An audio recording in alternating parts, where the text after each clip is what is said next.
Salut, j'espère que vous allez bien. Merci déjà pour tous ceux qui nous suivent sur notre chaîne préférée, Chronique Afrique. Aujourd'hui, on se tape note d'une nouvelle information du côté du Mali. Mali contre Abidjan SAS.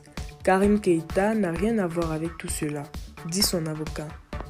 Le nom du fils de l'ancien président malien Ibrahim Boubacar Keïta est cité dans des articles de presse au sujet du contrat qui lie la Côte d'Ivoire et l'entreprise privée Sahel Aviation Services SAS. Contrat dans le cadre duquel étaient arrivés au Mali les 49 soldats ivoiriens arrêtés puis détenus pendant 6 mois à Bamako.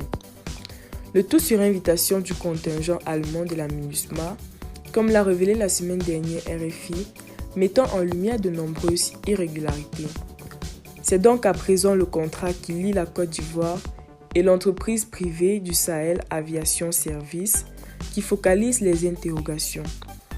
Dans ce contexte, certains assurent que Karim Keïta aurait été à l'origine de sa signature en 2019 et parlent de commissions occultes, d'autres évoquent des activités privées et même du trafic d'or. Rumeur.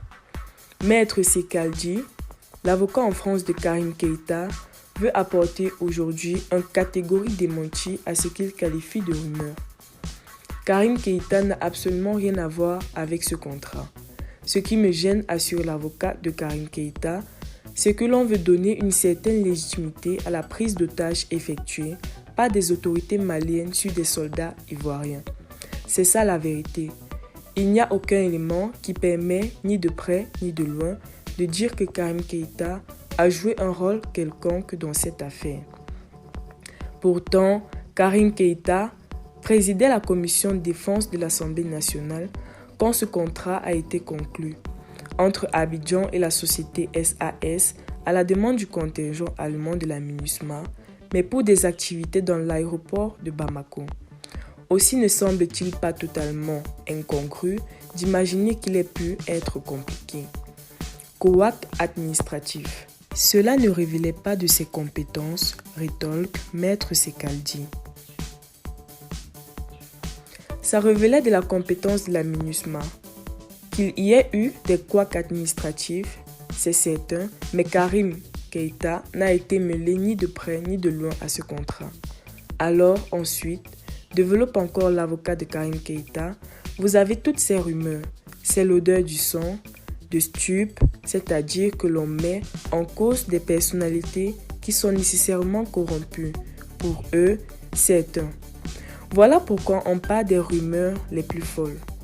Les autorités allemandes, maliennes et ivoiriennes, ainsi que des Nations Unies et la société SAS, ont été sollicitées par la RFI au sujet de ce contrat.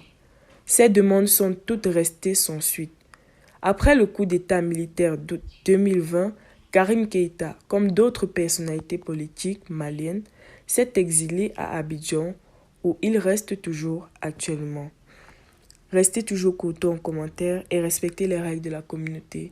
N'hésitez pas de liker la vidéo, de vous abonner et de la partager.